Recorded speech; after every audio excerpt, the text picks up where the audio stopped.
And this is probably the mistake that I think I made. It's just like, okay, we need 450 kilowatt and whatever turbo it is to make that. Instead, we're after realizing that too much power sometimes can work against you on the circuit, I got advised, and we worked very closely with Ben from Artec, and him telling me, look, trust me, let's put a smaller turbo on it. Your car's fast. We need response. So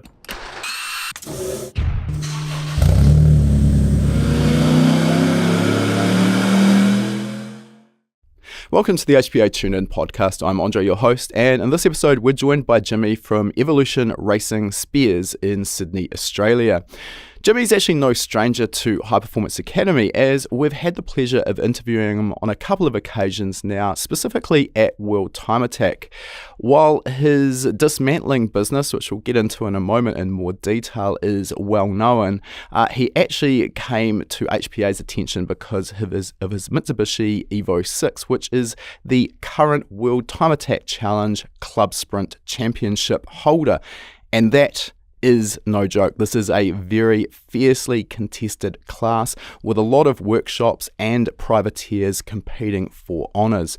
His Evo 6, while on face value not too extreme, is an absolute masterclass in how to do everything right and get a package together that is fast in a straight line, under brakes and around the corners, while also fitting in with what is a very stringent rulebook. Back to his business, ERS or Evolution Racing Spears started out as a Mitsubishi specialist dismantling yard. However, his dream, his passion and his skill set has really taken this to the next level, and as we'll hear through this interview, he's now added in mechanical services, OEM and aftermarket part sales, and also managing performance builds. There's really nothing, it would seem, that Jimmy and his team can't do.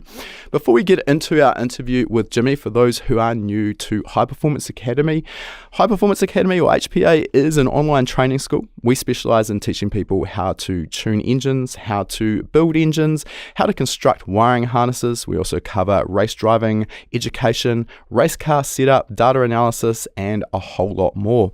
All of our courses are delivered via high-definition video-based modules that you can take from anywhere in the world, provided you've got an internet connection. You can check out a full list of our courses at hpaacademy.com/courses, and you can use the coupon code podcast75. That'll get you $75 off the purchase of your very first HPA course. Also, if you like free stuff, I've got a great deal for you. Every month, High Performance Academy runs a giveaway. We partner with suppliers from all around the world. We give away everything from ECUs and dashes through to engine building tools, car setup tools, and wiring tools. You can check out our latest giveaway at hpaacademy.com/giveaway. It's always a great deal. There's always great odds that you could actually take away that package and we'll ship it free to your door no matter whereabouts in the world you live. So absolutely no risk getting your name into the draw. Go check that out. All right, enough of our introduction. Let's get into our interview now. All right, welcome to the podcast, Jimmy. Thanks for joining us today. And like always, let's start by getting to know a little bit about your background. Specifically, how did you get interested in cars? Well, look, it started probably over 10 years ago now. I was a teenager. Mucking around with cars in the driveway, just me and friends and family, and, always wanted to be a race car driver and build my own car. So it started when I think I bought my first rolling shell when I was like 15. And I used to always watch my dad fix cars in the driveway. And so it started there, just from home. So most 15-year-olds are sort of saving up for their first Toyota Corolla or something like that, and you said you started with a rolling shell. That sounds like you jumped straight in the deep end. Give us a little bit more detail. What rolling shell are we talking about here? Well, it was more of an impulse buy at the time, and I sort of begged my dad to help me out a bit because I was an apprentice at the time. So I bought a rolling shell. I think I was 15 or 16. I was on my L's. The rolling shell didn't go nowhere. It just sat there for a year. And thankfully enough, I sold it back for the same price I bought it for. But it was just more the fact that, to follow the passion of building a car. I've always liked to build my own car since I was a kid, whether it was, as a rolling shell or if it was a standard car. All the cars I've built along the way have always been starting from scratch. Okay. You mentioned that you were doing an apprenticeship at this stage. Is this in the mechanical industry? No, actually, I started as a plumber. I'd done that for a few years. It was a good passion at the time. It was good money. I'd done that. I loved it. It was good working on high-rise buildings and stuff. And you know what? The plumbing background taught me heaps before I converted to the mechanical background. Yeah, man, that's where it started. And yeah, on the side, just on weekends, after hours, we'll work on our own cars. Back then, after a while, on my Ps, I think I had an RX-7. I was into rotaries at the start when I was a teenager. I had an RX-3, rolling shell, and then I had an RX-7 and a Mazda 3. So I was all into Mazdas. And then one day, a good friend of mine, he's moved overseas now, but he had an Evo and goes, "Oh, come for a drive, see what your RX-7 will do against the Evo." Because that's, you saw the light. I got to feel the real car. So yeah, man. Instantly offside with all of our rotary followers, but no apologies there. No, I couldn't afford at that time when I was a teenager to own a rotary. So yeah, man, it was a good experience. As you know, Sydney streets at the time, it was all about who has the faster car. You say at the time, but I don't think that time has really changed. Sydney's really just gone from one extreme to another. Every time I go there, it's just wild. Yeah, I think a lot of people have converted now to hitting roll racing and the drags, but yeah, you still see it here and there and hear about it. Well, I want to talk about that Sydney scene in a bit more detail because I kind of see it is actually quite unique with all of the places that I've been around the world. Sydney has something special. But before we get into that, we'll go a bit further down your sort of background story. Now, you said you wanted to be a racing driver, and I guess you really can class yourself as ticking that box, at least at this point. And again, we'll talk about your World Time Attack endeavours as we go through our chat. But at what point did you sort of actually get yourself onto a racetrack when you were younger? So, not really much in terms of racetrack when I was younger. I was always just, with friends and family. Even when I was a kid, I was always, I want to do F1 driving. I want to be a Formula One. I want to watch, I want to be a V8 supercar driver. So that was my dream. But yeah, it was just friends and family, on whether it was motorbikes or quad bike riding or doing crazy stuff on the street, which I don't recommend. But yeah, so when I started actual circuit, I was doing drag racing for ages. That's where I sort of really started, just drag racing. I had an Evo 9 wagon that was pretty rare at the time in Australia, because you couldn't import them. So we ran like a 10-second pass with that, entered heaps of events when I first started the ERS sort of venture. And then, yeah, man, and then I went from drags to deciding one day, look, you know what, I've run my 10-second pass in an Evo, street Evo, wagon, family car, and I want to try out circuit racing. So, yeah, man, we started from there 5-6 years ago. It sounds not too dissimilar to my background. I kind of got hooked on that drag racing bug pretty early on. And it is a hell of a thrill, but at some point you sort of sit back and realize that you're spending more and more money on this car in order to spend less and less time in the driver's seat. And that equation kind of at some point just didn't make sense for me anymore. And you kind of get more seat time in one lap on a racetrack than you probably do in a full season of drag racing. Obviously at very different paces and they're entirely different thrills, but yeah, that's kind of the direction I went. In terms of your mechanical skill set, so moving on from the plumbing, I'm guessing probably not a lot of skills that translate between the two, but did you actually end up doing a formal qualification in the mechanical industry as well, or is this just self-taught? Yeah, so at the start, it was sort of self-taught. I was at the start transitioning from plumbing qualification to the mechanical world. And how it all started was I had an Evo. The first Evo I ever bought, someone ran in front of me and crashed the front end of it. So I couldn't find parts at the time. Brand new was very hard to get because it was an import Evo 8. And I decided to buy a whole car that was crashed on the other side. It was actually a good friend of mine. And it was just random that he had an accident on the other side of the car and he had the same car. It was even the same color, which was pretty crazy. So I bought that car and I fixed my car with that car. I used all the parts I needed, fixed it, put it back on the road, and then I parted the rest of that car out, just in the driveway at my mum's house, crazy thing. But heaps of people started coming down because, again, it was very dry at that time to find the Evo parts. So it became like a hobby to, just doing it because I like it. And I started to fall in love with, actually, the biggest thing was falling in love with helping other people fix their cars. Hey man, I need an engine. Yeah, sweet, I got one. Hey man, I need a gearbox, or I need a front bar, I need a seat. And the people I was meeting were like a mixture of rally drivers, circuit racers, street drivers, and very high end people, very passionate people in the racing game. So it started to become like that. Then I got my ticket to do dismantling, and we found the place probably about half an hour from where I was at home at the time. And yeah, when we got licensed for dismantling, and me and my cousin at the time who was working for me, who was a licensed mechanic, he would do the mechanical part and I would do the dismantling. And then we just, over time, I got my ticket to as a licensed mechanic. So yeah, I went from dismantler to mechanic. And then, a few years ago, we became a car dealer as well. So we were able to sell cars, because throughout the last 10 years, I've always been buying and selling cars that, my personal cars, or cars that I like to buy that I find very clean or need a bit of touch-up work or whatnot. And yeah, we sell it to the market, and it's been good since. All right, so this is ERS, or Evolution Racing Spears, and it sounds like it kind of just grew from the sort of kernel of an idea, which you were doing on the side, to what is now a large and fully fledged business. Yeah, so it started, I started as Jimmy EVO.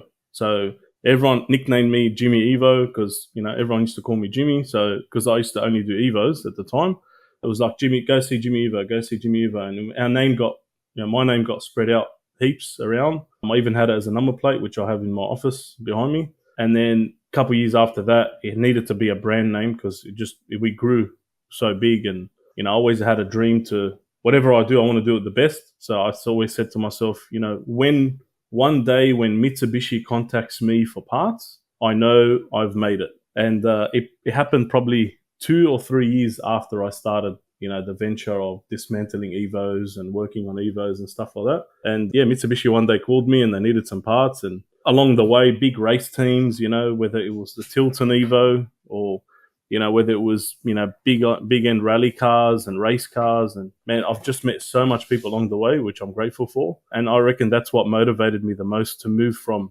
drag racing to circuit racing, because again, most of my customers were like rally or tarmac rally or race guys, so I was helping heaps of guys out, Bathurst race cars, last minute, I need an engine, I need a gearbox. And yeah, the passion just grew and the brand just grew from there. So a lot of the times when people sort of start a business like this, it's quite a big leap of faith. You're sort of often coming from an existing job that you're doing, and it's that commitment to sort of give up that job, the safety of the paycheck that's coming in every week, for what is essentially the unknown. It sounds like that just wasn't really an issue for you. You're just committed and it was happening. Yeah, look, to me, obviously, I'm very faithful to God, and I thank him so much, because I have a lot of trust in whatever's meant to happen is going to happen, no matter what you do. And you just have to try your best and trust the process. So for me, I actually bumped into my old boss, or one of my old plumbing bosses, and he said, man, you know what? It takes a lot of courage to change what you already know and what you're already earning to something different. And he goes, man, well done. Like, he actually, I just seen him in a cafe, and he was congratulating me for, where I've become. So yeah, it does take a lot of courage and, faith, as you said, to do that. But I guess if you don't try, in my head, what I believe in is, if you don't try, you'll never know. I couldn't agree more. However, I would say that in general, you'd be the exception, not the norm. Most people will just stay in their place of comfort and continue to dream about these ideas that they can't quite commit to testing out or pursuing. So yeah, absolutely. Congratulations to you on taking that leap and the success that you've seen. What would you say would be some of the challenges that you faced in the earlier days of ERS? The challenges were, for me, was probably the fact that I hadn't been in the automotive world professionally. I didn't start off very young in the automotive world. I started off, obviously, in the construction world, which taught me a lot. But yeah, that was probably a bit of a challenge just because, just knowing basic stuff was a bit hard for me. Just general mechanical things that you would learn in a workshop, which I had to learn along the way myself. In terms of the business-wise, just being naive, I suggest and recommend people to study sort of, your field well before getting into it. And your basic rules of just being trustworthy, being honest, being committed. And if you don't have the passion, man, you won't last. That's the truth. Yeah, and I don't think anyone's going to go too far without being passionate about what they're doing, and I think that shines through pretty easily as well. What about the other element with starting a business? I see a lot of people in the auto industry will jump into a business because they're good at being a mechanic, for example, whatever it may be, tuning cars, building engines, it doesn't really matter. So they'll start a business based around that skill set that they are good at and they enjoy.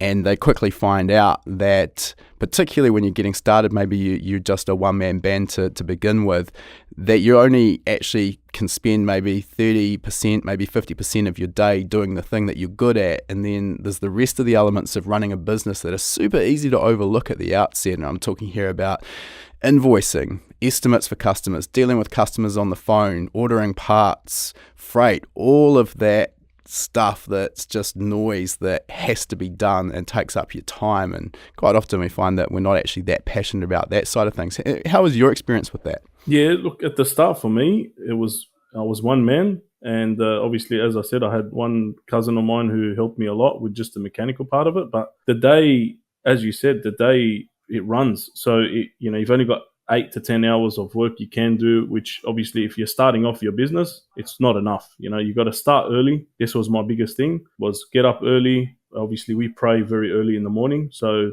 before sunrise, and then I'll just start my day from there. And 10, 12, 13 hour days to start off. Obviously you got to put in the hours. And yeah, I was doing it all. I was doing, whether it was the hands-on, whether it was the invoicing, the shipping, the quoting, all in one. I was wearing every hat, and I always knew in the long run I would want a team, and having a team is obviously much more efficient.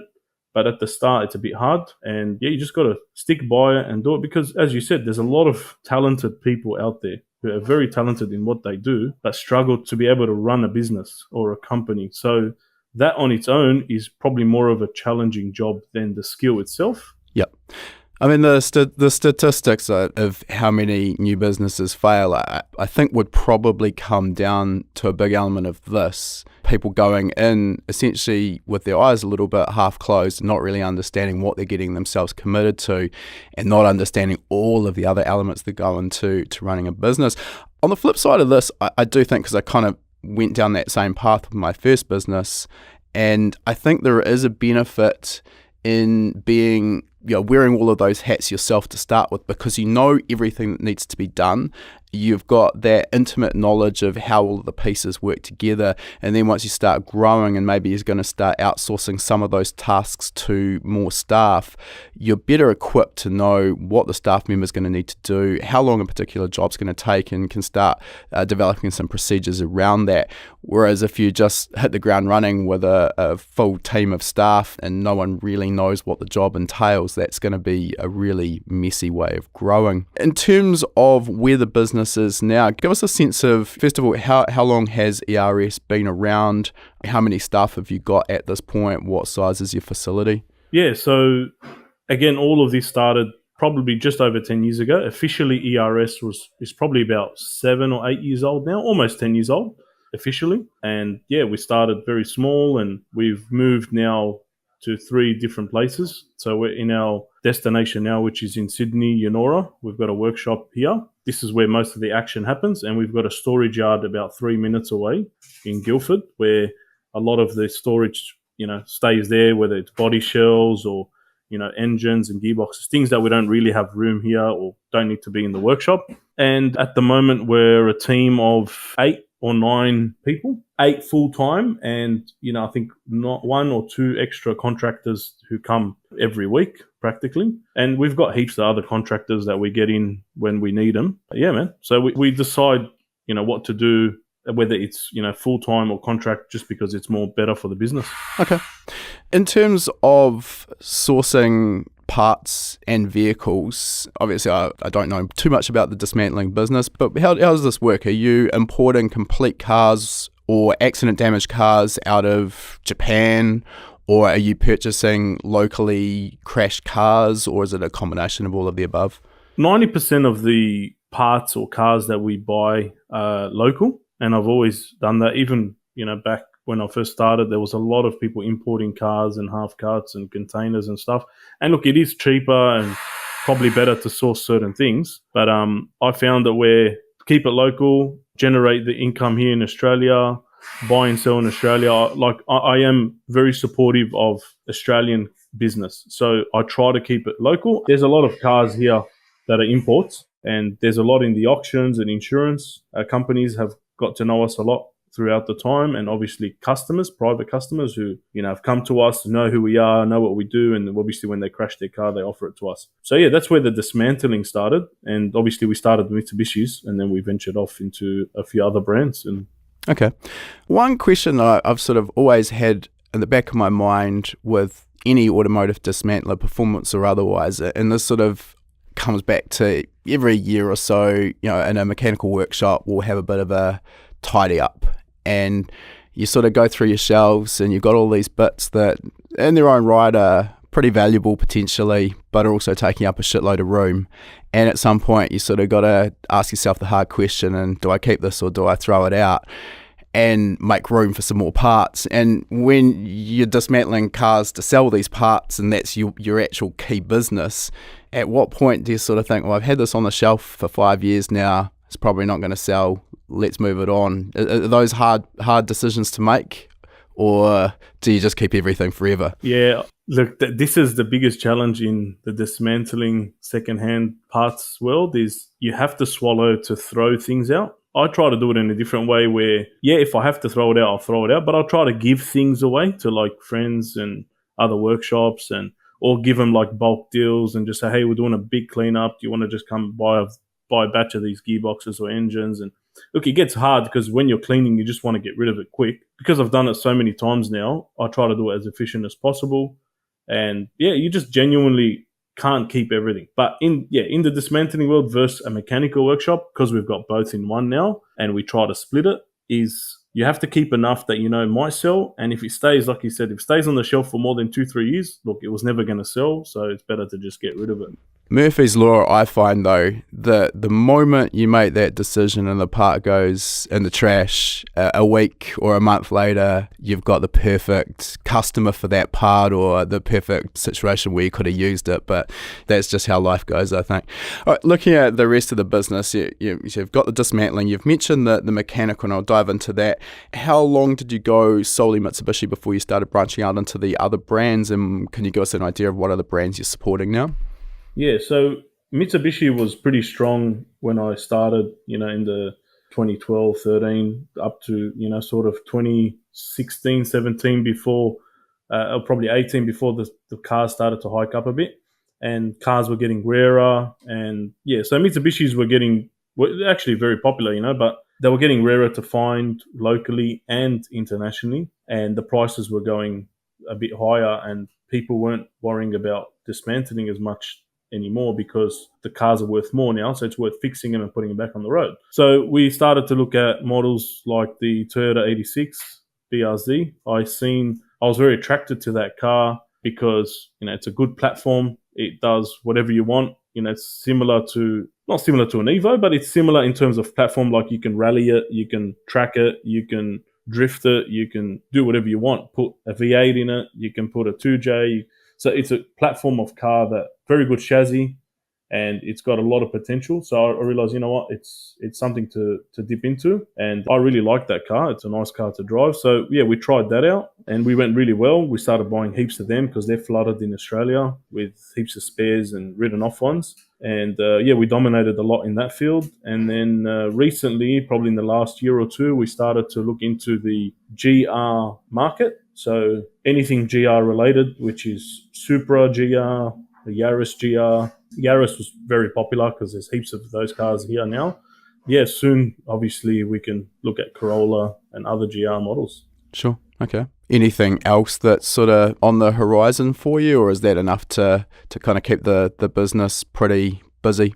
Look, R35, because like I like Skyline GDRs, like, 32, 33, 34 is, everyone has a soft spot for it, whatnot, if you're in the JDM scene. But I just don't feel attached to those models enough, especially with the prices now. They're pretty crazy. So I always said to myself, look, if I was to buy a GDR or get into that market, because, there's a lot of them now in Australia as well, the 35 would be where I want to be, because it ticks the boxes for someone that's a bit mature now, where you can just jump in and drive it in automatic. It's semi-comfortable and it's got a lot of performance and technology. Yeah, definitely. So we started to get into that, and we've got a GDR 35 workshop car, and we dismantled one R35, which was pretty interesting, knowing what happened with that. The engine sold and went into a Datsun, which is very famous all over social media now. So okay. All right. Let's have a look into the other elements of the business. So you've got the mechanical side of the business. So what specifically are you doing? Is this a fully fledged performance mechanical workshop, or is it routine maintenance, servicing, etc.?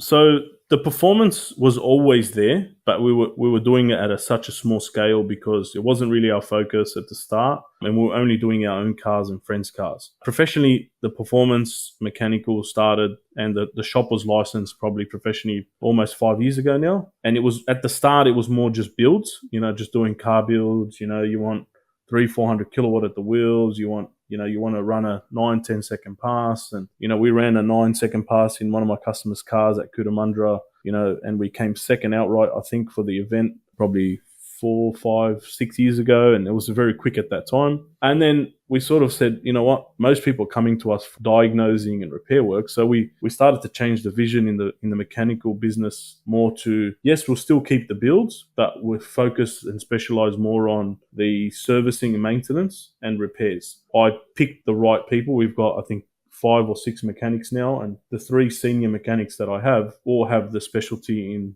the different fields. So I've got one mechanic who's, very focused on driveline. He's a licensed transmission rebuilder. And then I've got another mechanic that does all the diagnosing and stuff. So I know that most of the field, but I picked the right people to support that area. In terms of those builds, just coming back to the performance side of things, and we're going to dive into this as we go through this conversation with a couple of the builds I wanted to detail. As far as I'm aware, you're not doing in-house dyno tuning yourself or engine building. Am I on the money with that? Yeah, so dyno tuning we don't do here. We can do light road tuning stuff, which we do for some of the repair cars. I don't try to sell it to customers because I don't want that on us, because obviously there's no tool here to double check everything. The road's not safe enough to do that. So yeah, we outsource our tuning. We work with several tuners here in Sydney. I get asked the question all the time, who's the best tuner? I say to them, you'll probably know this. I said to them, there's no one best tuner. There's a tuner for a different computer, different application, so we like to choose who we feel is best for that job and to give that customer the best result. Sure. Is this something that is worth pursuing to bring this in-house in the future, or are you quite comfortable with the arrangement you've got? Look, as a business owner, and I think a lot of you what you mentioned before with running a business, some people make the wrong decisions because they want to invest and do something that they want to do, but it might not be profitable. So yes, I would love to do tuning in-house, just for the fact of keeping it all in-house, keeping it simple, not having to take the car anywhere. The customer feels comfortable that it's all coming from the same place, even though all our customers have been very thankful that we just take over the whole job and we outsource the tune. We don't hide anything from the customer. But yeah, for simplicity and efficiency, it would be much more better to have a dyno here. But financially, for what I would say for our type of business, investing that much money, and I don't think people know exactly how much it costs. Maybe you can elaborate on it, but I have a rough idea that you're looking in the high hundreds of thousands, $150,000 to $200,000 Australian to get a dyno, install it, running it, and then the cost of running it every year. If I invested that money somewhere else in the business, whether it's to buy parts brand new or cars, or I find that for me, it's probably more better and more efficient to do that, even though I would love to do tuning here. And I think you're probably even light on that assessment. I would say if you want to get now a quality four-wheel drive dyno, and with the power numbers that we're seeing these days, realistically, particularly in Australia, your only sensible option, in my opinion, and I am probably biased here, would be a mainline Pro Hub. And you've got that. Most people look at the price of the dyno. I'm not quite sure what mainline are charging for those. Obviously, there's different specs, but let's call that maybe 120, 150,000, somewhere around that mark would probably be about right.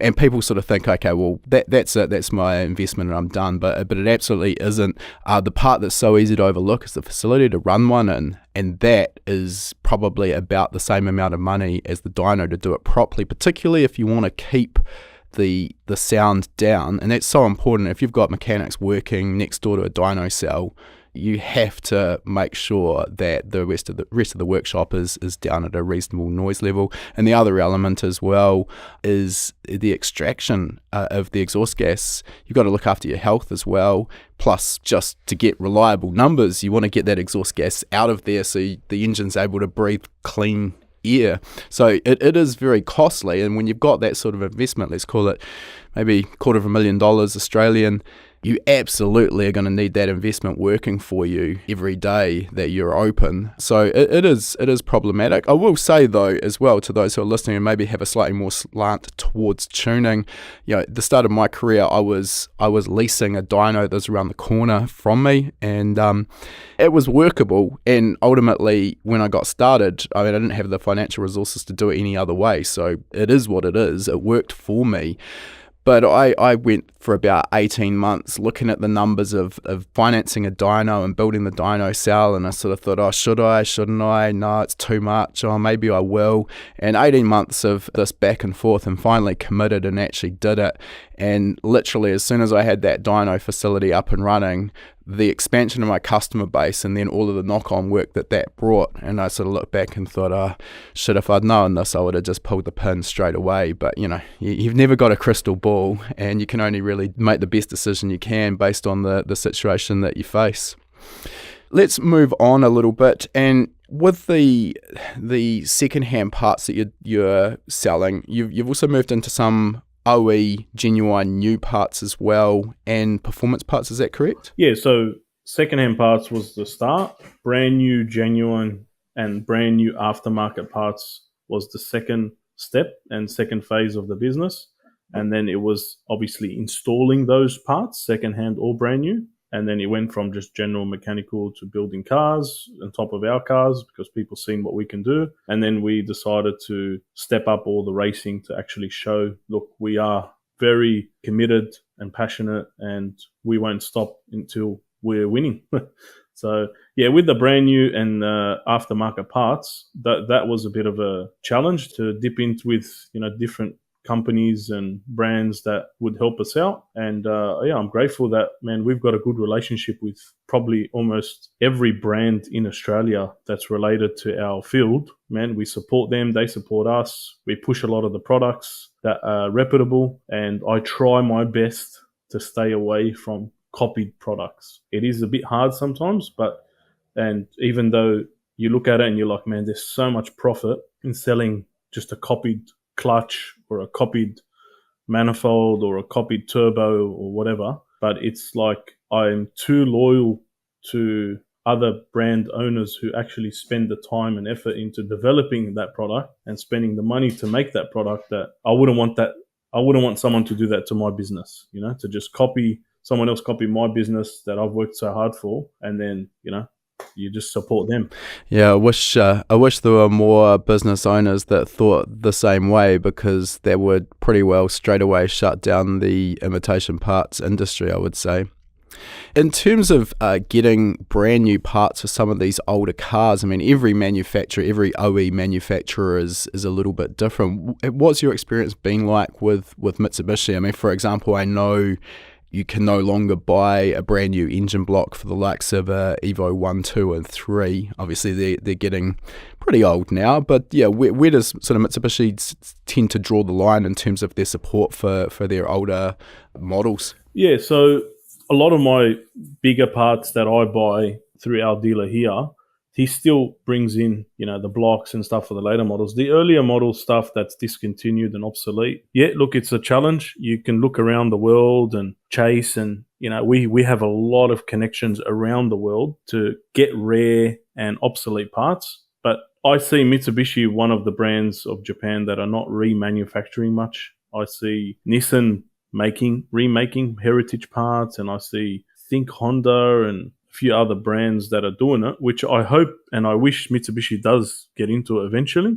I reckon they'll make a lot of money. But yeah, it is a bit of a challenge. Things are becoming obsolete. We used to get Evo 9 crate motors that were awesome, Evo 8 crate motors. I used to sell a lot of them, and it was amazing to look at it. You open the box, you see Myvec engine, and you see a brand new turbo. It comes with a clutch and a throttle body and everything. They're ready to drop in the car. But those days are gone. We can only hope. And we bring in all the serviceable stuff that we try to keep on the shelf to just look after our customers. And realistically, the biggest buyers we have for most of our genuine parts is other workshops. A workshop needs a fuel filter or a set of spark plugs or a block or a head or anything to service their cars. So we'll hold the stock for 90% of the shops in Sydney. Yeah, okay. Obviously, over just the conversation we've had so far, the 10 years or so you've been operating has seen quite a shift in what you've been doing business-wise. What do you sort of see as a vision for the future? Where's ERS going to? How big is it going to grow? Are you bringing in any more sort of services to offer? Are you going to different locations? Yeah, so we finally happy where we are now in Sydney. We are eventually at the end of this year expanding in Sydney to our next door to where we are, to just expand the business here. But I've always loved Melbourne, and I found a lot of our customers from Melbourne loved our service and work and the availability of parts. So we're teaming up with OE Performance in Melbourne. So me and Omar there, we're partners in Melbourne, and we'll be doing exactly what we're doing here, just stepping it up with supplying the demand that is needed in Melbourne and having parts available there, because of what I hear and see is a lot of parts come out of Sydney, whether it's secondhand or serviceable items, and just the quality of build and the experience that we get here, which I'm grateful for, that Sydney is just a bit ahead with, as you know, like big power stuff and racing, and you got Sydney Motorsport Park here and Sydney Dragway, and there's a lot of motivation and encouragement from Sydney. So yeah, man, we're expanding to Melbourne. So I hope the people in Victoria get ready for us. And yeah, it's going to be exciting, man. Exciting times. Okay. How about just in terms of the Mitsubishi platform in general? I mean, obviously I am biased towards that Mitsubishi platform from my own background, but what have you sort of seen? How's that changed with the popular Evolution models, and what do you kind of see is going to happen to those in the future? I mean, obviously they're not making them anymore. We've seen the way things have gone with the Nissan R32, 33 and 34 GTRs, with the prices skyrocketing on those. What's your prediction? I've always said, even before the hike of Mitsubishis, we've seen the hike of GDRs and Supras and a few other Jap cars. I had a talk about this with someone else in 2019 before the hike, and I said, look, Evos will just follow. They are a type of car that are super popular in every field. Rally guys love them, circuit guys love them, drag guys love them. So they suit so many different car enthusiasts that it's common sense and bound to hike in price, because you've attracted so many enthusiasts from every field. Whereas, don't get me wrong, Skyline has that sort of thing, but Skyline didn't really get too deep into rally, old school rally guys, the guys that are 67 years old that will spend whatever it costs to go buy an Evo Tommy Mäkinen for 150, 200 grand today, So there's different buyers in different field, in every field. But what I see is we've had a hike already with the Mitsubishis. I believe the best Mitsubishi to have in terms of collector car would obviously, all of them are good, but would obviously be the last of each chassis, which is the Evo 3, the Tommy Mäkinen, the Evo 9/9MR, and the final edition Evo 10.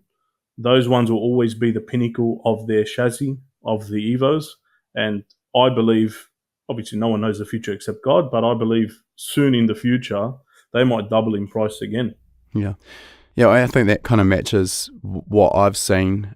Certainly I've still got an eye out for a tidy Evo 3. I probably missed the opportunity of buying one of those at a reasonable price, but well, the opportunity is always there with me, so they're still going to go up in value, I think, because they're just not making any more of them. And the old saying that the best time to plant a tree or buy an Evo 3 was probably 10 years ago, and the second best time probably is right now. But it's really hard to look at the prices they are right now and sort of see value, so it's a bit scary. That unfortunately is the world we live in. On that same note, I think I kind of class myself as being lucky with the time that I grew up and got involved in the industry, particularly here in New Zealand. I went through what I think was the golden era of the New Zealand scene, with what we had was foreign rotary nationals, which was a big show and shine, and then drag racing the next day. And that was kind of how I got my start. We had a really big rivalry between three of us all racing that early Evo 1 to 3 platform, and each of us pushing each other. And I'm really thankful that I grew up with that. These cars now are getting to that price point where young guys and girls sort of just getting their licenses these days, buying an Evo 3 for here in New Zealand, what's probably about 65k Kiwi dollars nowadays. That's not realistic. I'm not seeing the same options as well for the young enthusiast market that I had access to. We had rear-wheel drive turbo Silvias. There's not a lot of fun cars coming out brand new off the showroom floor, maybe with the exception these days of the likes of the GR Yaris and GR Corolla, arguably still not at an affordable price point. What do you see as the next generation? Where are things going? What's the cool car to have that's going to actually be fun to modify and drive? It's hard, man. It's actually hard. I feel for the new generation, because I look at the racing / car hobby and passion to be a good hobby to have. It's better than being on the street or being with the wrong people and stuff like that, which we've all, and I've experienced myself. I actually motivate parents to push their kids to keep their children motivated in the cars. And these days, I guess the only way to do it would be to just start with the cheaper cars. Like there's still the cheaper cars around. Like I remember my younger brother, when he started off on his L's and P's, we went and he bought a Corolla Sportivo, and he went and bought a Pulsar Triple S, and then he moved to the Lancer. He always wanted the Evo. He moved to the Lancer GSR, and that's how sort of I reckon most younger guys can start off with under 10 grand, pick a cool car and just work your way up, and don't blow all your money on it, but just start somewhere and eventually get to the right car that you think is better. And I've always looked into, if the money is there, spend the money on a newer car rather than try to make a really old car fast, because you're just changing so much. Whereas you do it smart and you move that car on and say, okay, I'm going to spend this money to buy something a bit newer that I'll modify. It's 100% smarter, because as you know, the engines are stronger, or the technology is better, or it's just being used less in general. So that's probably the only advice I can say. Yeah, I think I agree with you. I will say on the flip side of this, depending how deep you want to go down the rabbit hole, there's a lot to be learned and skills to be built on if you want to go down the path of actually looking at building a car, kind of from what you said at the start, a rolling shell. And I kind of went down this with one of my own projects. I had a KB60 Starlet, which I swapped in a 4AGE turbo and supercharged engine, and that was a project I worked on for a couple of years. And like a lot of projects, it kind of ran out of steam and never actually saw the light of day, which is unfortunate. But a little further on with that, I ended up with a KE70 DX Corolla, and bought that with a factory 2T engine in it, and then swapped in a turbo 20 valve engine. We ended up running that down the drag strip, and it went 10.5s and was a hell of a lot of fun. It was my daily driver for a number of years. But that car was, first of all, cheap to buy, And the skills that I learned doing that build and that engine swap in it, and then, obviously, like everything, it had a number of iterations of build. Those skills were absolutely priceless and really put me on the path to, I guess, I've got to today. So I think that's two very separate ways. I mean, obviously not everyone wants to get their hands that dirty, and obviously it's not a build that's going to be done in 5 minutes, which you can maybe do with some basic bolt-ons. But I just wanted to bring that up anyway. Let's talk a little bit more about the Sydney street scene. Because as I say, I mean, I've kind of been to a lot of places in the world, and Sydney to me is just quite unique. I see a couple of elements with it. I just want to basically put this to you and see whether you sort of agree or disagree. First of all, I know that there is a lot of really high quality workshops based in Sydney that are putting out some incredible work.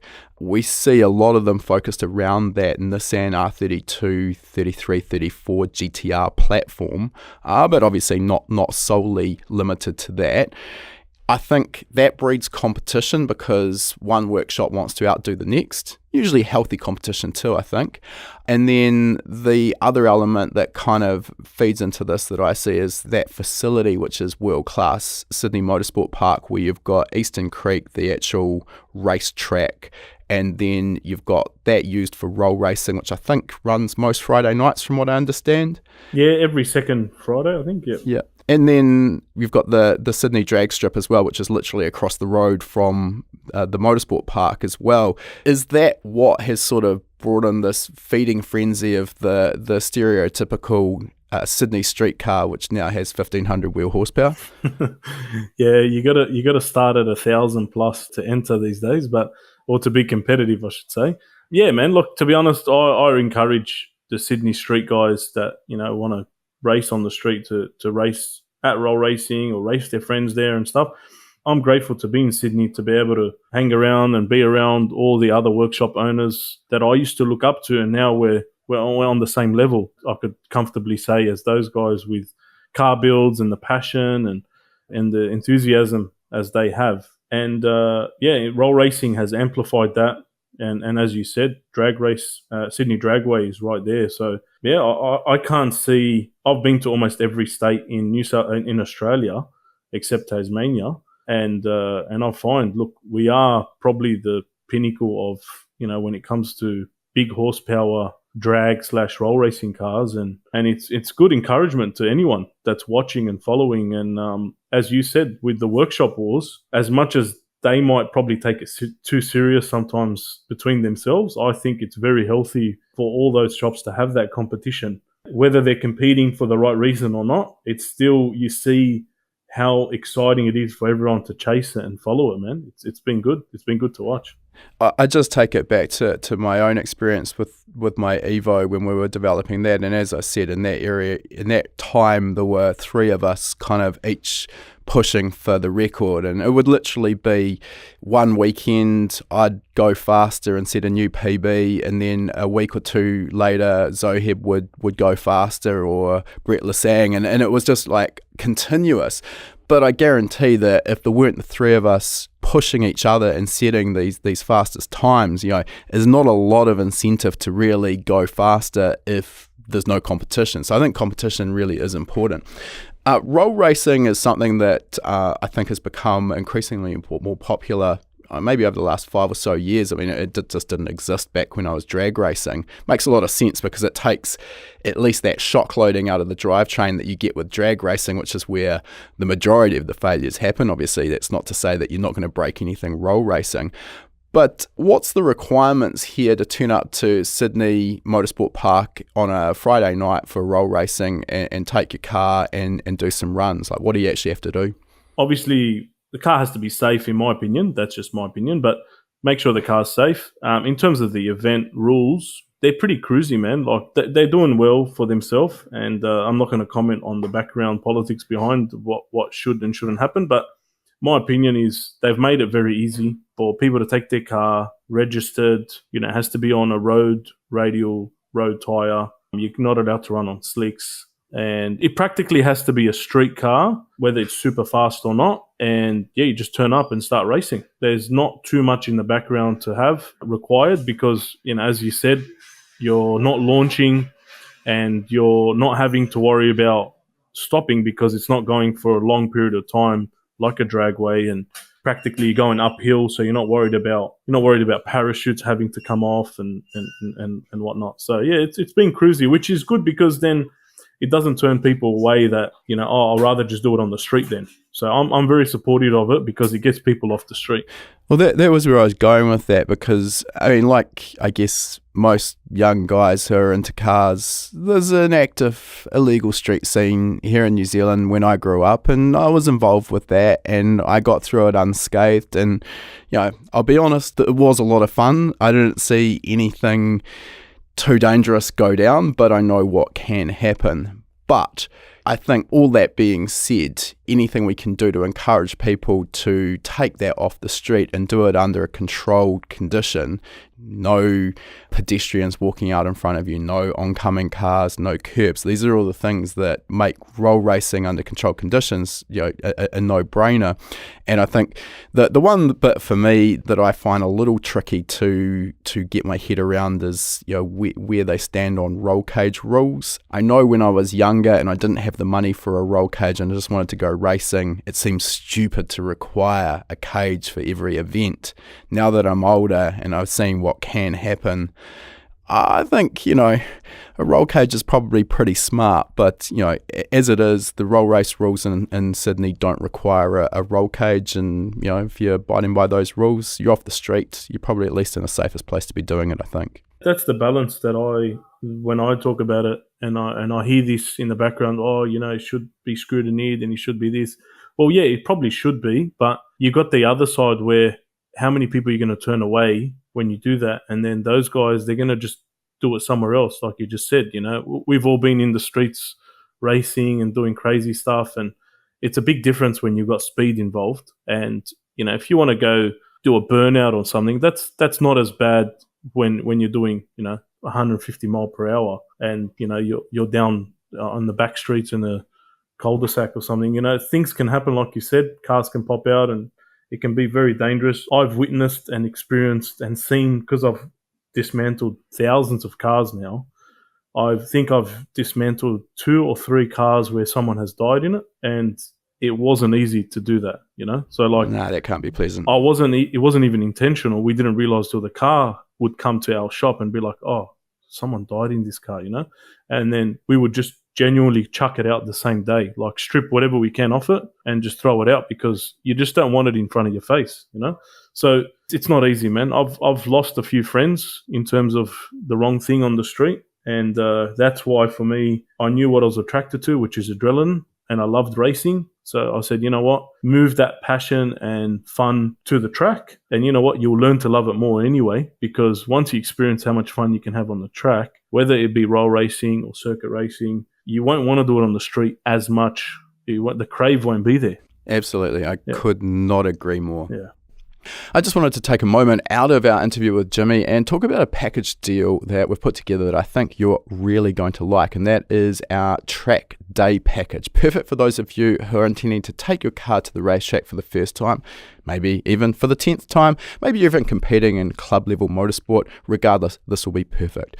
The package starts with our Race Driving Fundamentals course, which, as its name would imply, teaches you the fundamentals of driving your car fast and safely on a racetrack. No big surprise here. The techniques of race driving are very, very different to what we use on the road daily driving. This course goes deep into all of those techniques, and we rely heavily here on input from an actual professional race driver. Moving on, we're also including our motorsport wheel alignment course, and again, no real big surprise here that the alignment settings of our car have a really big impact on its handling, its balance, and its performance on the racetrack. And again, these settings are always always going to be dramatically different to what would be optimal for a road car. Most people will rely on a wheel alignment specialist to perform their wheel alignments, but this is problematic because it means you can't make easy adjustments if you get to the track and it starts raining. We'll teach you how to use simple and cost-effective tools at the track to make your alignment changes. We're also including our practical corner weighting course, and while this is something that's usually overlooked at the introduction or grassroots level, you will not see a professional race car in the pits that is not being corner weighted. It has a big impact on the handling balance of the car, and if we want to get the best out of the car, this is a very important step. Moving on, we're also including our data analysis fundamentals, which will teach you how to use basic data analysis or data logging tools to help analyze both your own performance as a driver as well as your car's performance. This package deal is usually valued at $397. You can use the coupon code ERS100 and that will get you $100 off the track day package.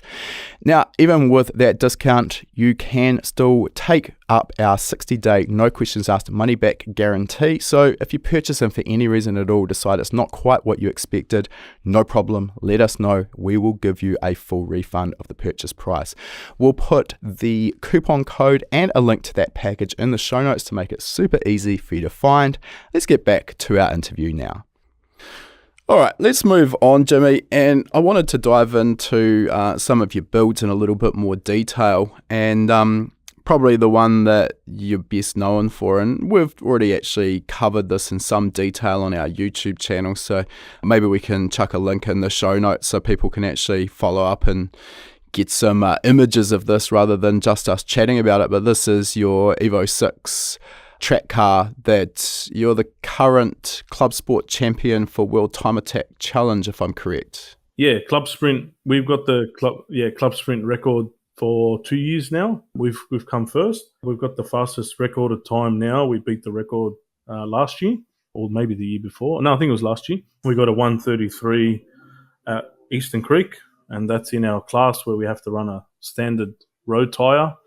That was on the Yokohama AO52 tyre. Yeah, man, it was fun, it was good, and we've been so committed to try to have that, so it finally paid off. Well, let's talk a little bit about that build. I mean, obviously it was going to be a Mitsubishi Evo that you were going to base the build on. You know, no rocket science there, but when you've got the choice of all of those Mitsubishi Evo models, why was it the 6 that you went with?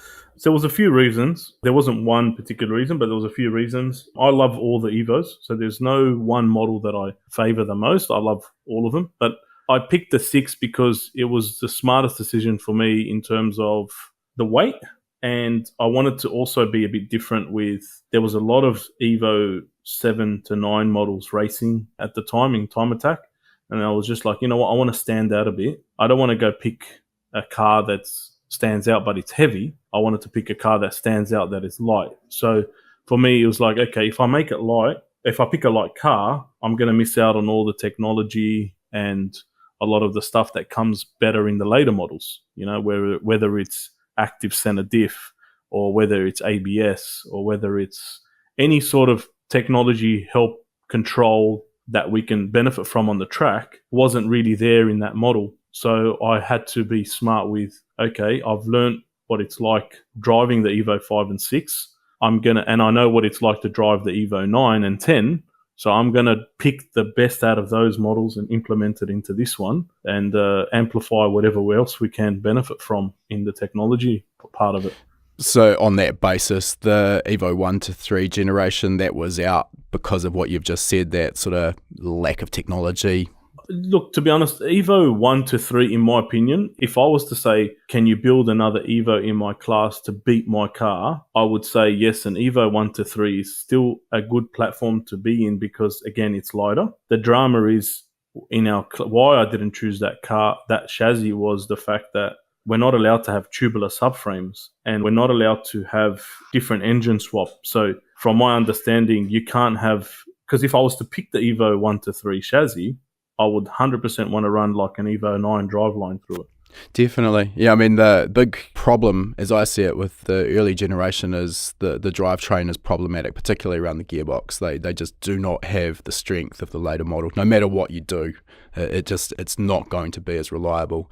The other thing with the earlier ones, I don't think you're going to easily fit a decent width tyre under the body, and I think there's restrictions in Club Sprint as to what you can do with the bodywork, isn't there? Yeah, so look, probably I think you can get away with that in Club Sprint. You can put flares and stuff, and you can get away with it. It was just more. It would have been a bit too far complicated to try to make it work. We could make it work, but it was just too complicated. You know, you're stretching the rules a lot. You're just spending so much more money on making custom things fit. And I felt separate to that, again, because there was so many different reasons. I'm not focusing on selling parts and trying to upgrade Evo 1, 2, 3 cars. So it was like, should I dwell into that, even though I think it's a better chassis because it's lighter, but it's going to cost me more. It's not going to fit my customer base well. I can't help my customers out that are in that model anyway, because it's hard to get parts and hard to build those cars. So focus on what's most popular here in Sydney or in Australia or around the world, which is the Evo 4 to 9 chassis, because it's targeting so many different models. And the Evo 10 is just the big brother of that model anyway. So it's not like the Evo 10's out of the picture. It just means you're choosing a bit of a heavier car, even though I have raced an Evo 10 and I believe it's probably one of the best track cars as well to have. But as you know, man, it's hard to get weight out, especially when you're doing this sort of racing where it's time attack, and weight does play a big role. Yeah, unfortunately, weight is the enemy, and you've seen with just about every brand of car, generation after generation, they simply get bigger and they get heavier, and all of the required safety structures and bits and pieces just add to that weight, and it's just difficult to get rid of. All right, so on that basis, you've chosen the Evo 6 platform. What's the sort of, I guess, biggest strengths and weaknesses as you saw them in terms of what you knew you could keep and really sort of dive into, and what really was going to need a lot of work? Because I'm personally an RS enthusiast, I wanted to pick an RS. So I wanted to pick an RS because I felt like it was a little bit of a step ahead in terms of weight. I picked the Evo 6 RS. I found the bog stock standard one that was just a road car in Melbourne. And then we just stripped it practically down to a bare shell. And I always said, when I build the Evo 6 platform, I want to show the world and our customers that we can implement certain things from the later models into that chassis that's going to allow you to go faster, because you've got better traction, better suspension geometry, and braking and all of that sort of field. Because power, a lot of people try to just add power, and then they forget about all that part of it of, what's your brakes doing? What's your diffs doing? What's your traction like in terms of, your suspension arms, and how wide's your track on your car? So all of these things were very important to try to adapt to this chassis after we learnt the other chassis. And I was just pick up on it. And, I'm grateful that I knew so many race teams that would just give me a bit of advice, and I would look from different models and different people and just pick up on these things. And yeah, man, it worked out in the end. And we decided, the way I wanted the car built is how it came out in the end. And the start of it, when we first released the car, I think it was 2018, it wasn't what I wanted. I was sort of talked into a few things by different shops and fabricators and stuff. I'll try this and do this and put a big intercooler and big throttle body and put a big turbo and, try this suspension and try this diff and do this. And it's just like this clutch. And it's good that I tried it, because, again, I can help my customers to decide what's best for their application. But I sort of built a drag car at the start on the circuit, and it didn't work. And it was just very wild, and it was just unpractical. I think we caught fire that first outing in 2018 with our track car. We caught fire from a turbo gasket blew and damaged the oil feed line on the turbo. We wasted that weekend at time attack that time, and the car was rushed. And I was just like, you know what? I'm going to follow my instinct. I'm going to follow what I know. We changed their whole car that year, the next year. And man, we came out in 2019, and it still wasn't the best, but we won. And that was the most important thing. I think the path that you've just explained is so common though. And some of it, sure, it sounds like you probably were given some bad advice and maybe went in some directions, as you say, against what your gut instinct was telling you. But there's also an element of you getting started with this. You don't have experience with it necessarily, so you don't even know what you don't know. You kind of have to go to the track with a setup, find out what works, find out what doesn't, and then assess the direction to move in. It's very difficult to start with a clean sheet of paper, particularly, again, if you haven't built a competitive road race car before, and genuinely come up with something that just works straight out of the garage for the first lap. It'd be very rare that does happen. So, yeah, I think your experience is probably pretty typical. Let's dive into some of the specifics. So let's get started with the engine. The 4G63 in general is a pretty robust engine until you really want to start making serious power, but there's a variety of different combinations of capacity, 63, 64 blocks. What did you end up going with in that particular vehicle? Yeah, so we were on the fence of like, oh, should we put a 64 block in it because taller deck and stuff like that, and should we put a 63? I was always a bit of again back to loyalty of the brand and the engineering in the background from Mitsubishi. I was like, you know what, they picked the 4G63, they dominated in that block, so I'll just stick to that. It's not necessary in my field to go to the 64 block, so we stuck with that. So 4G63 block, and I wanted to run a Myvec, even though I knew it would probably do a similar job without it in my field in Club Sprint. But again, it was more to prove to everyone that, look, it's possible, it's beneficial, and we wanted the data out of it. And you will see gains out of the Myvec on the circuit. And for those who maybe aren't up to speed with Mitsubishi lingo, Myvec is essentially the Evo 9-cylinder head, which used a continuously variable cam control system on the inlet cam only. So, yeah, just to get that in there for those who aren't maybe picking up what you're putting down there. Definitely, yeah. So it was 100%. We see gains in the Myvec variable cam. We see response and different torque in the RPM, which helps. Especially mid-corner, that helps a lot. And yeah, man, we stuck with the 4G. I decided for a circuit car, I really like the Japanese stroker kits. I find they're good for the power that we're sort of chasing. And we decided to go with a HKS 2.3 Step 2 stroker kit in our engine. It wasn't and still isn't a very popular stroker kit here in Sydney or Australia compared to the others. But I really liked it after I had a car that I bought with a HKS stroker kit, and driving it just felt different to every other engine. It's a 96mm crank, so they have their own millimeter crank compared to 94mm 2.2 and 100mm 2.3 or 2.4. They have their own millimeter crank. They have their own size pistons and rods, which are very light, and the crank's nice and heavy and forged, and it's super balanced. And I've done a lot of research, and the HKS Time Attack car ran that spec engine. I fell in love with it, man. I fell in love with it after I drove that car. It was an Evo 8 with that engine, and I said, man, it just revs different. So we tried it out, and we wanted to try it in our car because our car is like our R&D and development car. I don't want to take the risk on customer cars, and man, we fell in love with it, and it's been in there since. Okay. Yeah, it's one I haven't had any personal experience with, but I think I've kind of gravitated towards the 94mm stroke aftermarket cranks, which take it out to 2.2, as you just mentioned. The factory 4G64 crank, which has always been a popular option because it's easily accessible for building stroker engines.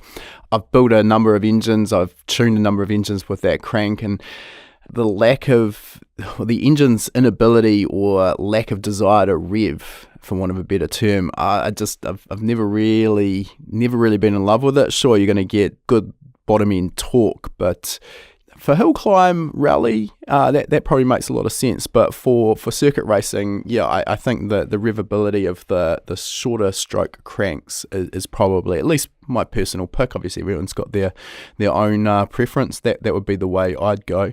But yeah, sounds like sort of HKS might have got a sweet spot somewhere in between there anyway. I didn't understand why they chose 96mm.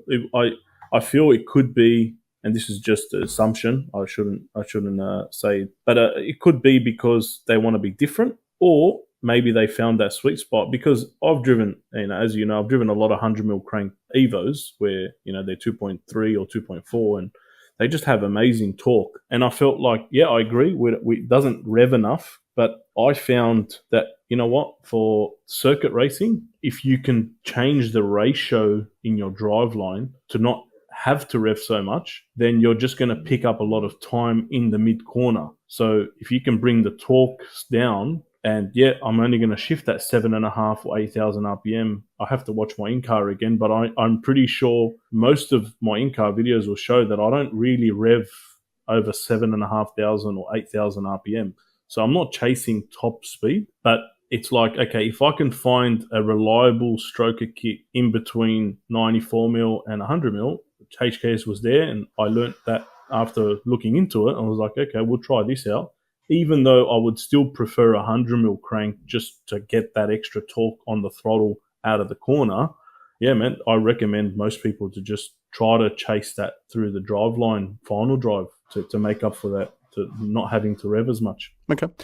In terms of the engine, really, it sort of all comes down to the entire package, and obviously a big part of that is the turbo selection, and this can really make or break the entire package.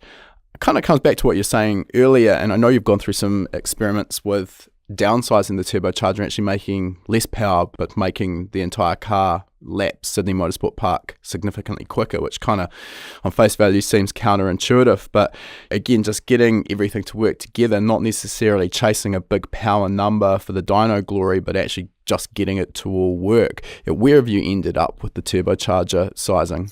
So before we were trying to work out what's the best turbo, we just put whatever we thought was the right turbo for that power. And this is probably the mistake that I think I made, and a few other of the people helping me out made as well. It's just like, okay, we need 450 kilowatt and whatever turbo it is to make that. Instead, where after realizing that too much power sometimes can work against you on the circuit, I got advised, and we worked very closely with Ben from Artec on developing the new turbo kits. So the V-band cast stainless manifolds, and having them reverse rotation so they suit standard design, and him telling me, look, just trust me, let's put a smaller turbo on it. Your car's fast. We need response. And I keep telling him I want more response. So we decided for World Time Attack, after trying so many different turbos, all the G series, we're doing all the R&D on the G series turbos with the Artec turbo manifolds that we sell through our workshop. We decided with a G30-770.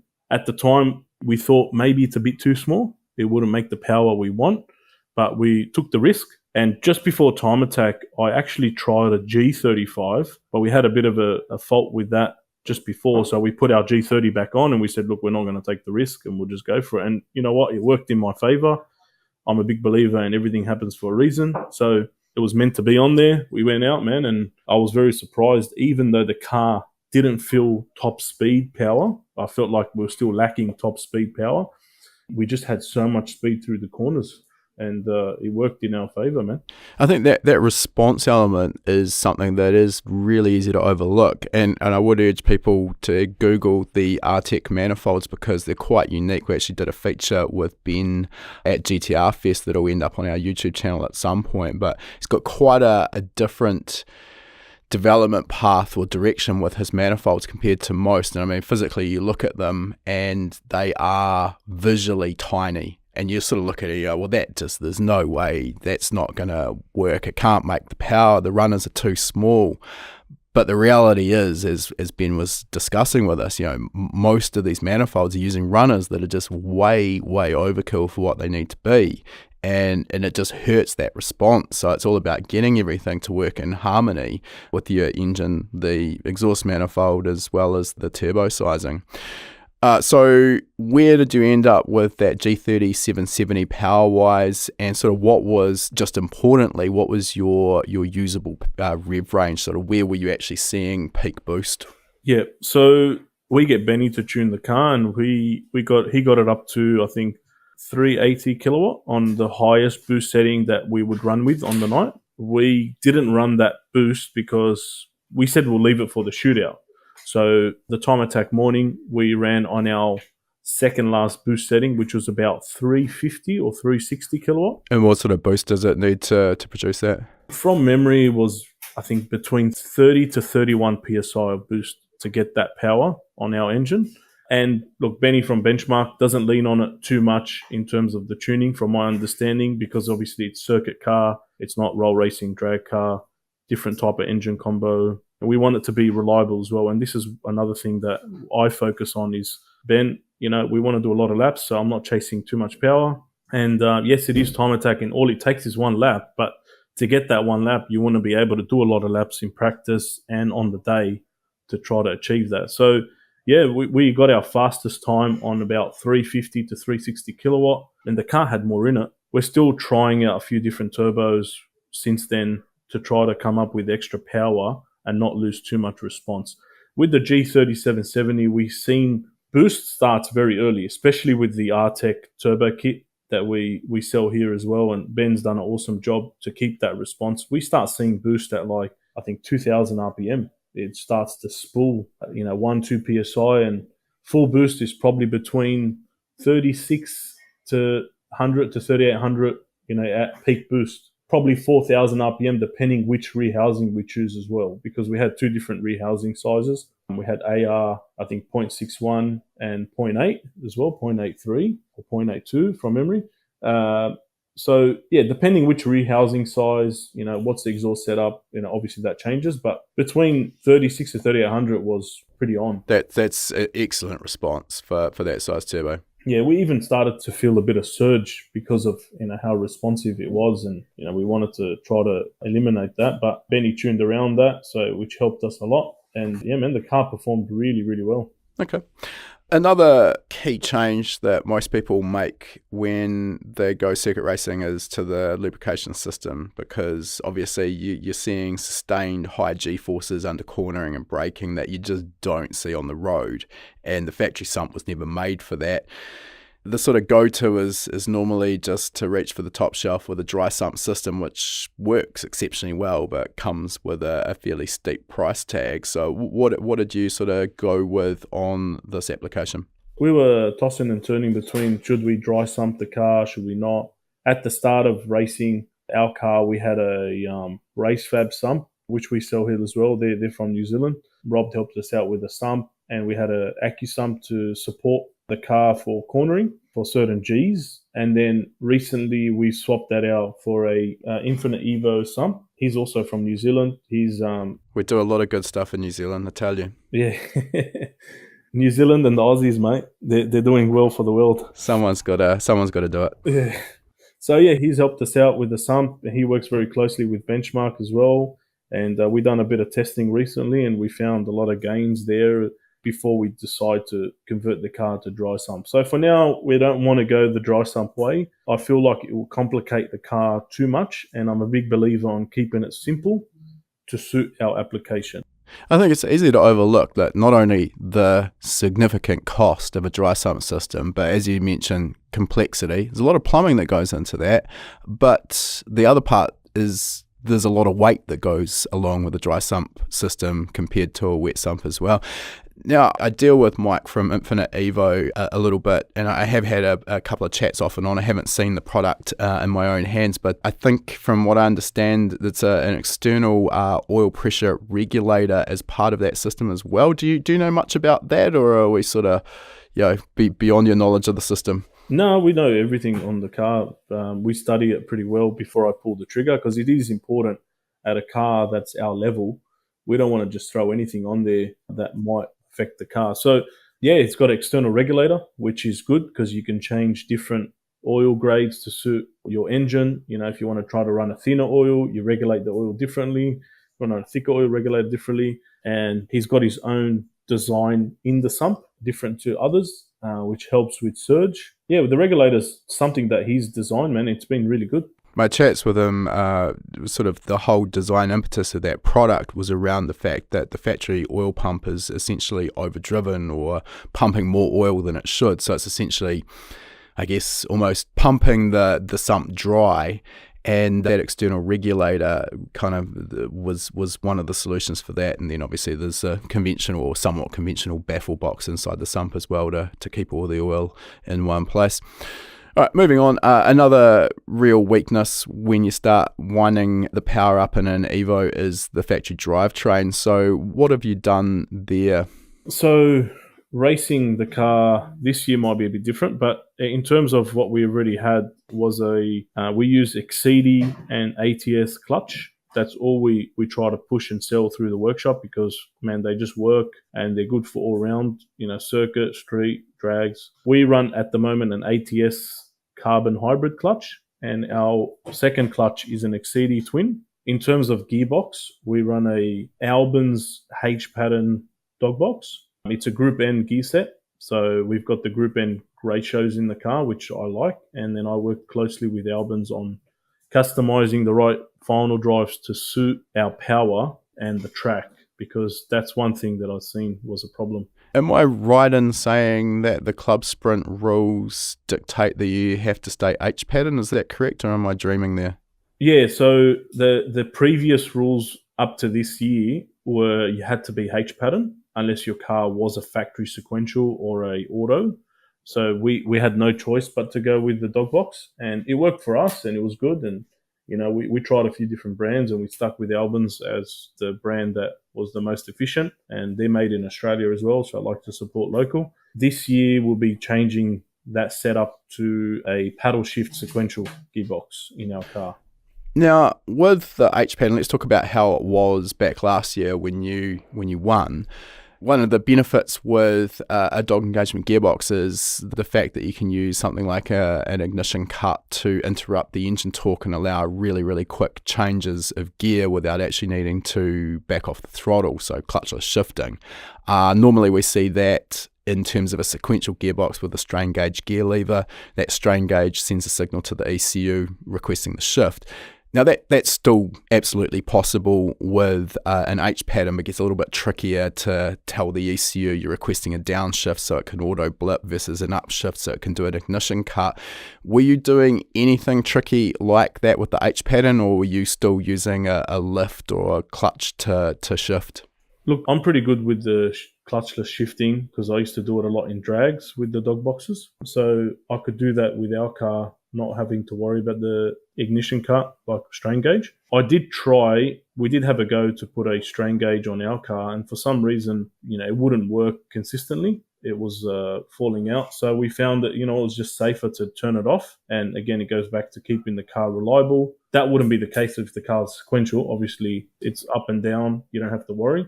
So yeah, we turned it off, and, I still use clutch on the ups and down shifts when I feel like it's safer, especially if I'm shifting through a corner or if I'm going really quick. I'll just flip the clutch a bit. In terms of all the straight sections, I'll just clutchless shift, just lift off the throttle a bit, pop it in gear, and obviously rev match going down the gear. So yeah, driving it is a bit of a roller coaster to drive with that dog box, but it was good, man. It was reliable and it was fun.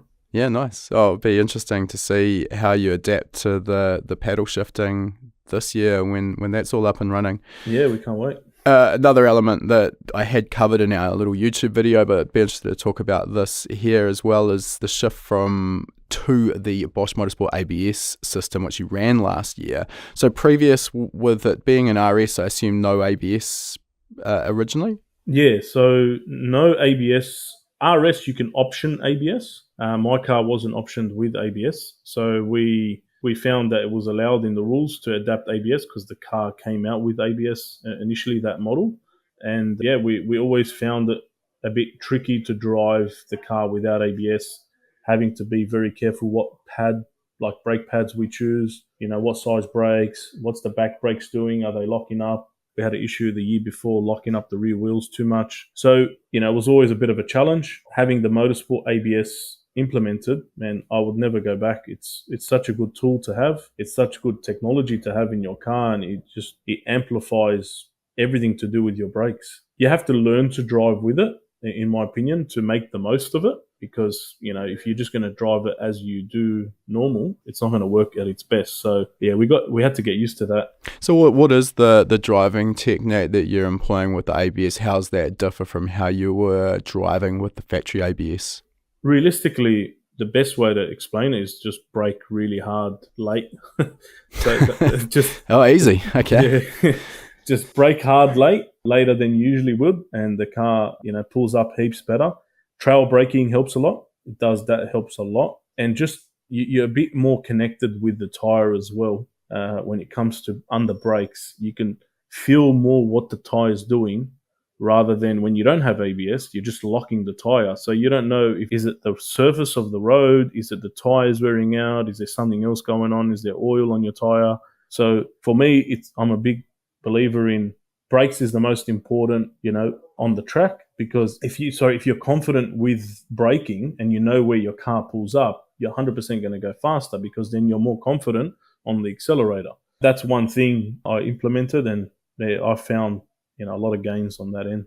We're about halfway through a Bosch Motorsport ABS installation in our Toyota 86 Endurance car, and we're working through this with Bosch Motorsport in Australia, and we will actually be doing some YouTube videos about it in detail, because I haven't found anything where there's a really good direct comparison between a factory ABS unit and then what the Bosch will give you. And everyone obviously raves about the Bosch Motorsport ABS, but it's hard to sort of, cool, well, what's that give me?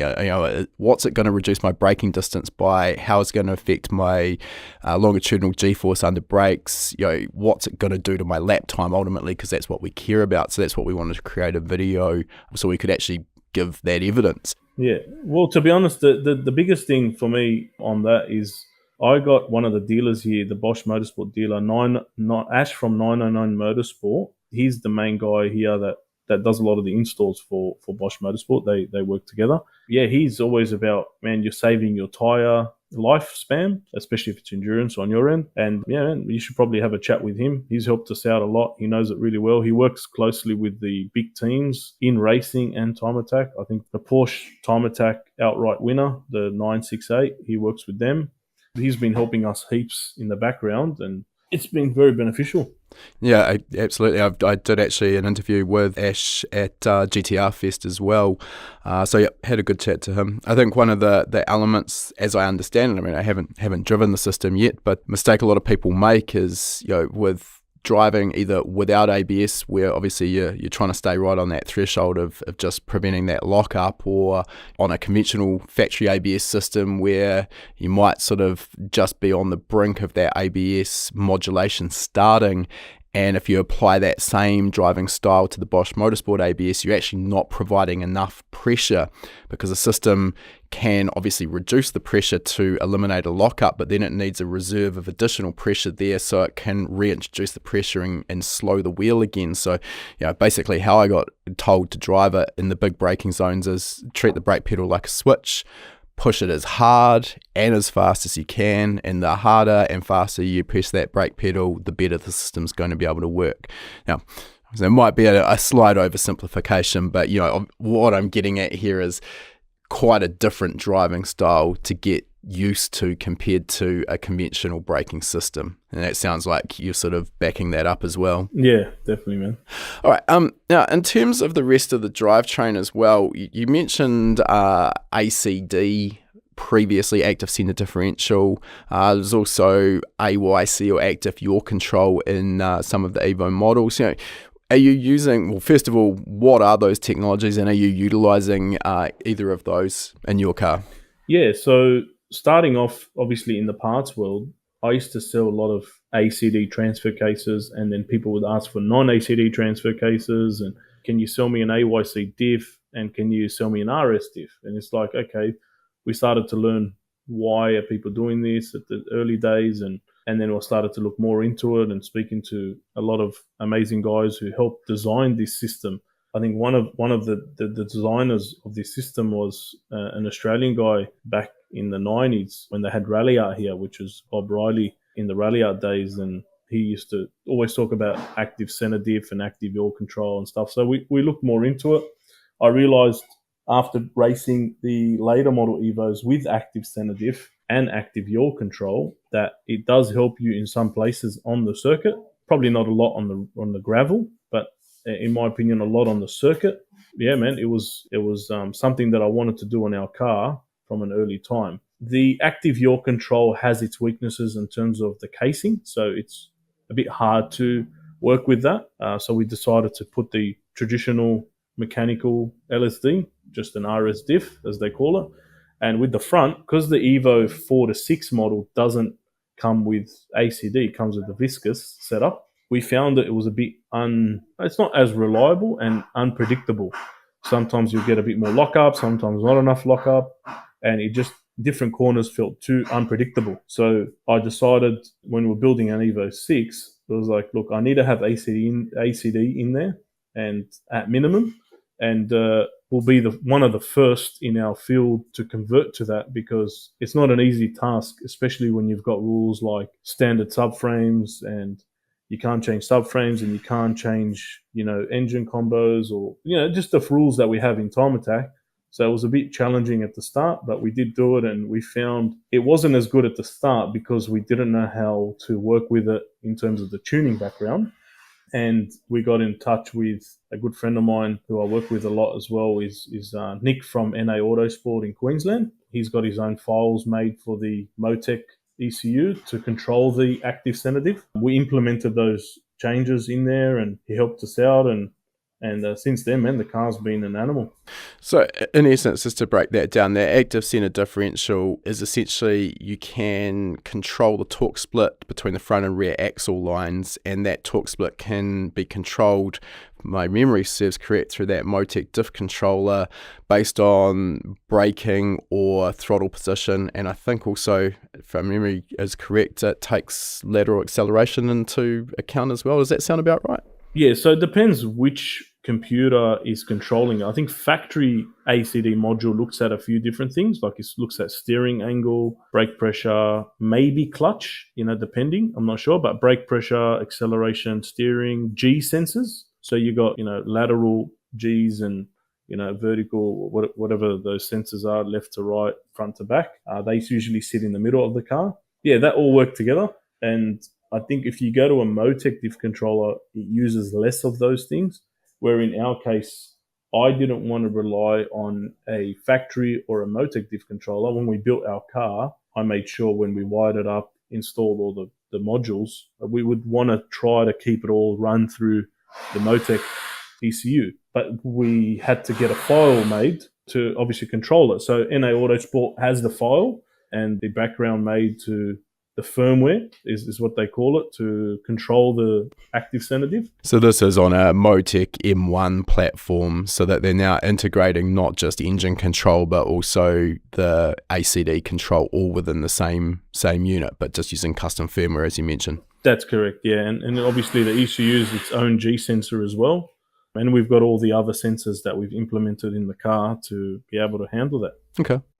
So I'm guessing here that getting this tuned properly, the ACD tuned properly, is going to influence the handling balance, whether the car tends to push or understeer, or whether it's going to oversteer.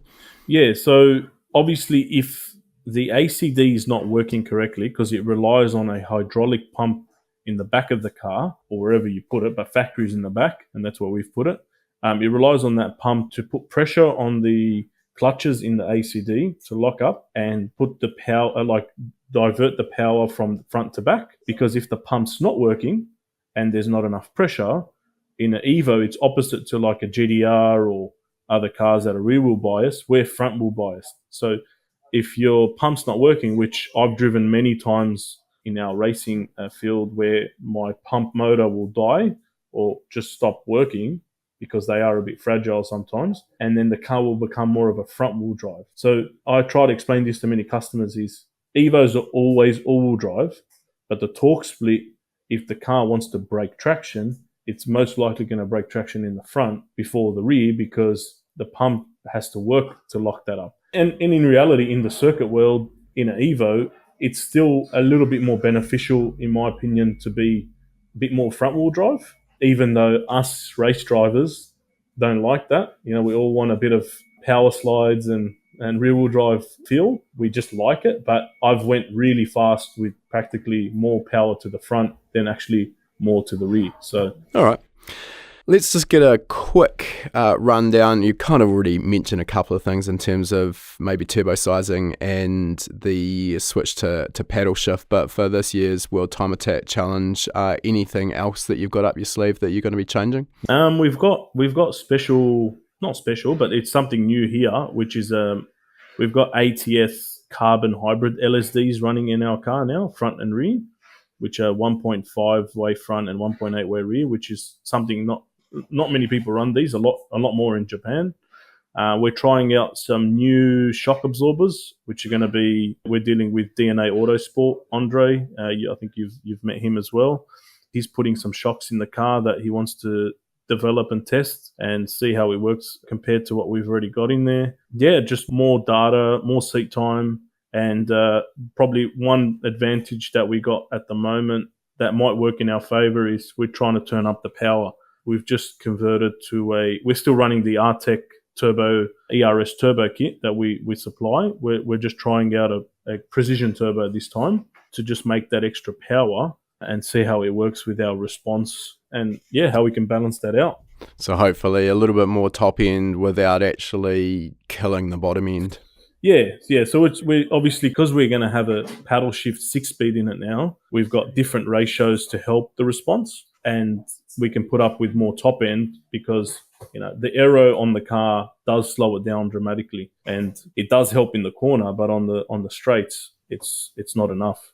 So we're going to give that a go. All right, Jimmy, let's move towards wrapping this thing up. And we've got the same 3 questions we ask all of our guests. The first of those is, what's next in the future for you and ERS? I guess we've covered some of that, but is there anything else that you want to add in there? Look, probably the next big thing, and that's probably, in my opinion, one of the best Evos in the world right now, is Evo King. The one that you've seen at GDR Festival.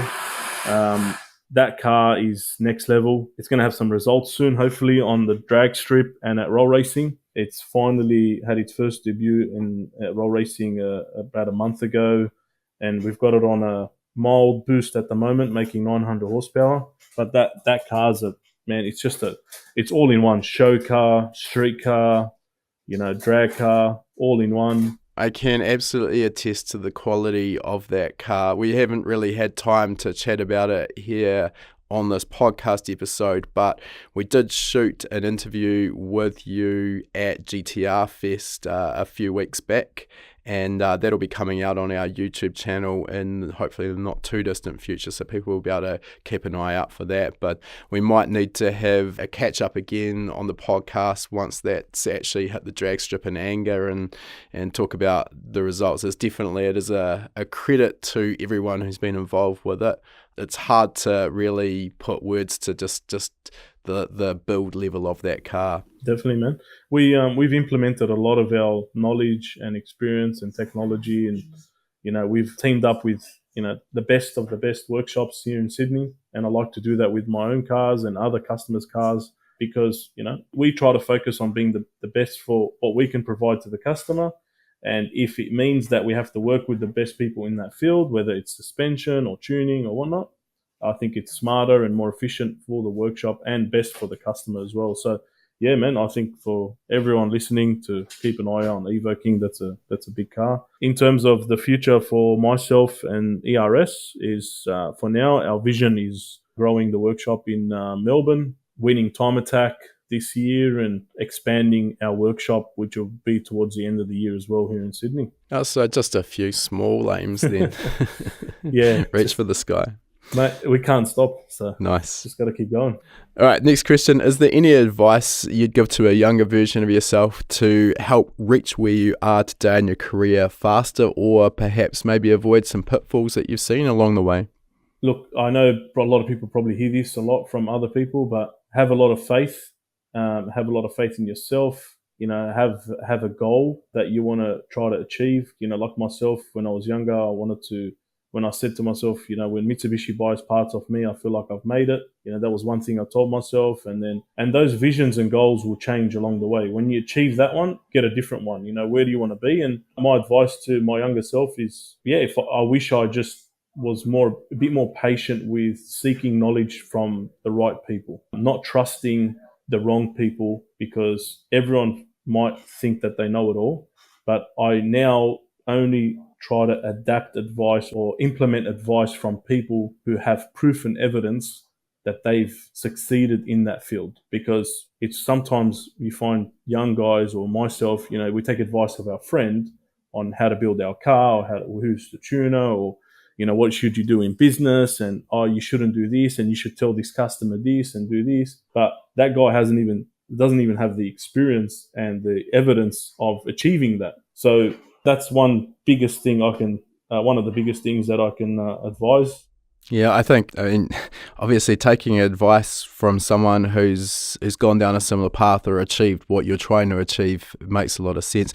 I think the goal setting that you mentioned as well is really important. That's something that I don't think it's really come up too much on this podcast so far, but I think if you haven't got goals, you're kind of a little bit lost. So setting really specific goals and also breaking those goals down into smaller goals. I mean, it's all very well having a 5-year sort of long-term goal, but sometimes that's so far off in the distance. You need to actually break that down into, all right, well, what am I going to achieve this year? What am I going to achieve this month? What am I going to achieve in the next 6 months? And then being able to tick those off is really, really satisfying. And it's amazing how quickly you start building up some momentum towards that big goal. So I can't say enough good things about smart, sensible goal setting. Our last question for today, Jimmy, if people want to follow you, see what you're up to, buy some Mitsubishi parts, how are they best to do so? Where do they find you? I like to be, I shouldn't say old school, but give us a call. Give us a call. That's probably the best way. I have an awesome team here that are always doing the best that they can, in my opinion. And, there's a lot of training that happens here from myself and others. They'll be able to assist you. Social media, as everyone knows.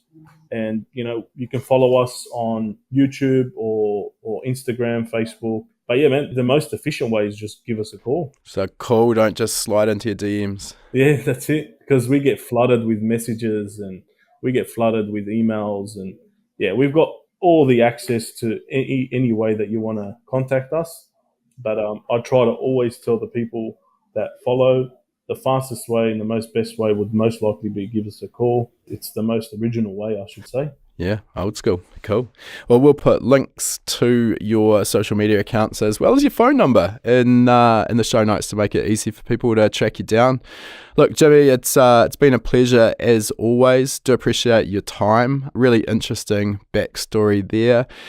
No doubt we'll catch up yet again when we head over to World Time Attack in another couple of months' time. And we wish you all the best with the Time Attack car. And I look forward to seeing how the Evo drag car goes as well. Thank you very much, man. Thanks a lot for the support. And I thank everyone that supports us as well. So, yeah, thanks for having us.